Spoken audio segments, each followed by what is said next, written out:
Hai korang, so hari ni cikgu nak explain pasal insurance. So, as far as we know, insurance ada 5. Yang pertama, kita ada insurans hayat, insurans perubatan, insurans perjalanan, kebakaran dan motor.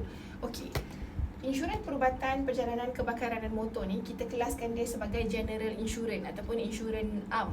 Manakala insurans hayat bukan insurans am. Okey, so kita akan start mengira insurans hayat dulu. Okey, so macam mana kita nak mengira insurans hayat? Apakah formulanya?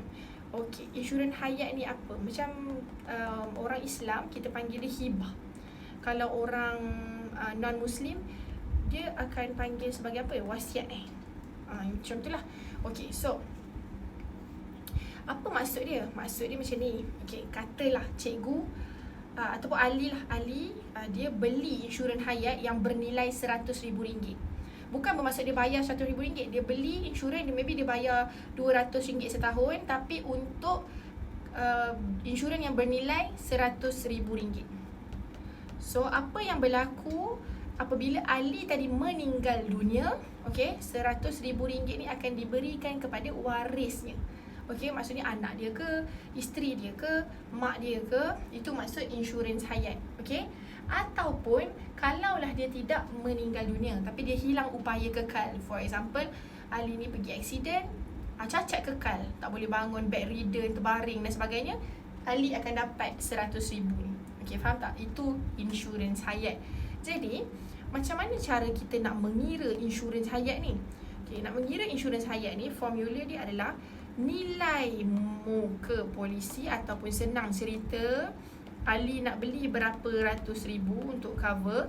Macam tadi Ali nak beli 100k kan. So RM100,000 per dengan RMX. RMX ni biasanya dekat soalan dia akan bagi tahu 1000. So per dengan 1000. Okay, darab dengan RM dalam jadual, ataupun RM RM2.5, RM3 yang dia bagi dekat dalam soalan.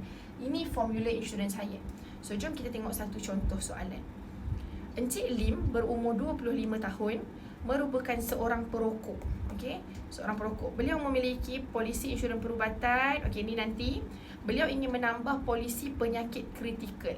Okey, insurans hayat ni dengan polisi penyakit kritikal ni dia side by side, dia sama. Okey, dia related. So cara pengiraannya pun sama.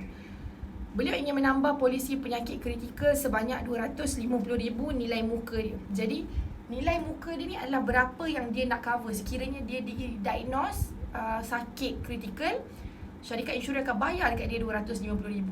Okay? Dan kadar premium bagi setiap 1000, ingat formula kita tadi? So kat sini akan jadi RM250,000 per dengan setiap 1000, dekat soalan dah bagi tahu, darab dengan RM di dalam jadual, ataupun dekat soalan dia bagi tahu RM RM1.77. Okey, hitung premium tahunan penyakit kritikal. So kita guna formula kita tadi. Formula kita tadi, berapa dia nak beli? RM250,000 per dengan 1000. Okey, darab dengan harga yang dia bagi. So dapat jawapan dia. Okey, mantap, kalkulator tertinggal. So kalau kalkulator tertinggal, tengok skema. Berapa ringgit jawapan dia? Jawapan dia RM251.77. Okey, satu lagi cikgu Syari. Boleh? Satu lagi.